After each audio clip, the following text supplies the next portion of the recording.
Praise the lord, హల్లెలూయా. దేవుని యొక్క నామానికి మహిమ, ఘనత, ప్రభావం కలుగును గాక. పరిశుద్ధుడు, సర్వశక్తిమంతుడు మనకి తోడుగా ఉండును గాక. ఆయన కృప నిరంతరము మనతో ఉండును గాక. ఈ ఉదయకాల సమయంలో దేవుడు మనతో మాట్లాడుచున్న మాట సంఖ్యాకాండము 10వ అధ్యాయము 33వ వచనము. వారు యెహోవా కొండ నుండి 3 దినముల ప్రయాణము చేసిరి.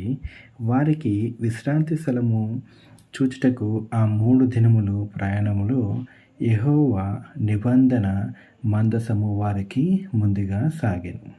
హల్లెలూయా. ఇజ్రాయెల్ ప్రజలు యెహోవా కొండ నుండి 3 దినాలు ప్రయాణం చేశారు. మరి వారికి విశ్రాంతి స్థలము చూచుకుటకు ఆ 3 దినముల ప్రయాణంలో యెహోవా నిబంధన మందసము వారికి ముందుగా సాగెను. మరి ఎందుకు నిబంధన దేవుని యొక్క మందసము ముందుగా సాగి ఉన్నదంటే, దేవుని యొక్క సన్నిధి, ఆయన యొక్క నిబంధన మందసము మనతో ఉంటేనే విశ్రాంతికి మనకి దొరుకుతుంది. అంటే ఆనాడు ఇజ్రాయేల్ ప్రజలు ఎప్పుడైతే మోషే మరి ఈ ధర్మశాస్త్రంలో దేవుడు పలికించి ఉన్నాడో, మోషే ఎప్పుడైతే ఈ మందసాన్ని మరి చేసి ఉన్నాడో, ఈ మందసాన్ని వారు ముందు పెట్టుకుని వెళ్ళినప్పుడు, విశ్వసించి వెళ్ళినప్పుడు అన్నిటి నుంచి దేవుడు వారికి మార్గాన్ని తెరిచి ఉన్నాడు. అందరి ముందు వారికి అనేక మంది శత్రువుల నుంచి వారికి దేవుడు విజయాన్ని ఇచ్చి ఉన్నాడు.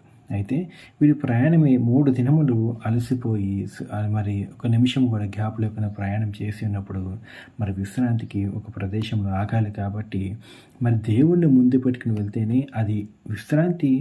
ఆగటం అంటే కాదు, అది ఎలాంటి ప్రదేశము, అది సేఫ్టీ అయినా సురక్షితమైనా ఇక్కడ మనం ఉండొచ్చా, ఒక ప్రాంతంలో మనం ఉన్నాము, ఒక ప్రాంతానికి మనం బయలుదేరి వెళ్ళాము, ఆ ప్రాంతంలో మనం ఉండొచ్చా, ఓకేనా, ఇది దేవుని చిత్తమేనా అనేదాన్ని మనం ఎలా తెలుసుకోవాలి?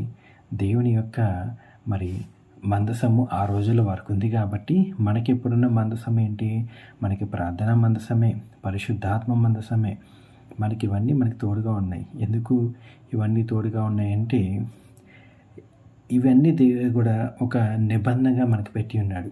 పరిశుద్ధాత్మని, ప్రార్థనని. ఎందుకు మనకి నిబంధన అంటే, దేవుడు వచ్చేంత వరకు మనకి ఆదరణకర్తగా ఆయన ఉన్నారు. అందుకే మనం ఎక్కడికి వెళ్ళాలన్నా, ఏది సేఫ్టీ ప్లేసా, ఏం చూసుకోవాలన్నా మనము పరిశుద్ధాత్మ దేవుడిని ప్రార్థించుకుంటూ ఆయన ఏం చెప్తున్నారో, ఎటు తీసుకెళ్తున్నారో కనిపెట్టుకుంటూ వాక్యానుసారంగా నడుచుకుంటూ వెళ్తే మనం ఉన్న స్థలముల్లో మనకి విశ్రాంతి దొరుకుతుంది. అదే కనుక మనము దేవునికి విరుద్ధంగా ఎటు వెళ్ళినా, ఎటు ప్రయాణించినా, మనం ఎక్కడున్నా సరే మనకి విశ్రాంతి దొరకదు. దేవుడు ఆ రోజుల్లో ఇజ్రాయెల్ ప్రజలకి మందసం ఉంది కాబట్టి వారు విజయ పతాకాన్ని ఎగిరేసుకుంటూ వారు ముందుకు బయలుదేరి ఉన్నారు. ఈ రోజుల్లో మనకి దేవుడు ఇచ్చి ఉన్నాడు, పరిశుద్ధాత్మను ఆదరణకర్తగా ఇచ్చి ఉన్నాడు, ఆయన వాక్యాన్ని ఇచ్చి ఉన్నాడు. మన వాక్యానుసారంగా నడుచుకుంటూ ఏది మంచి, ఏది చెడు, ఎక్కడ మనకి సేఫ్టీ, ఎక్కడ విశ్రాంతి దొరుకుతుందో మన దేవుని కనుక్కొని మనం ముందుకు వెళ్తే కుటుంబం అంతా కూడా మనది బాగుంటుంది. కానీ మన దేవుని విరుద్ధంగా ఏం పని చేసినా సరే మనము మరి ఇబ్బందులు పడక తప్పదు. అందుకే తొందరపడకూడదు అంటాడు దేవుడు. ఇప్పుడు కూడా కనిపెట్టుకుని జాగ్రత్తగా మరి జ్ఞానంతో కనిపెట్టుకుని వెళ్ళమంటాడు. సమయోచిత జ్ఞానంతో అడుగులు వేయండి అంటాడు దేవుడు.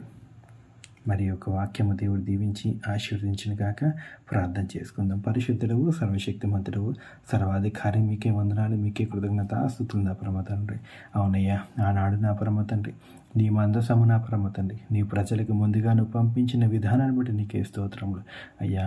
ఈ దినము నా పరమ తండ్రి, నీ పరిశుద్ధాత్మ దేవుడిని, ఆదరణకర్తవు తండ్రిని అయ్యా, మాకంటే ముందుగా నీవు ఉన్న స్థలముల్లో, నీవు వెలిచిన స్థలంలో, విశ్రాంతి స్థలముల్లో మాకంటే ముందుగానే నువ్వు పరిశుద్ధాత్మ దేవుని పంపిస్తున్న విధానాన్ని బట్టి నీకే స్తోత్రములు అయ్యా.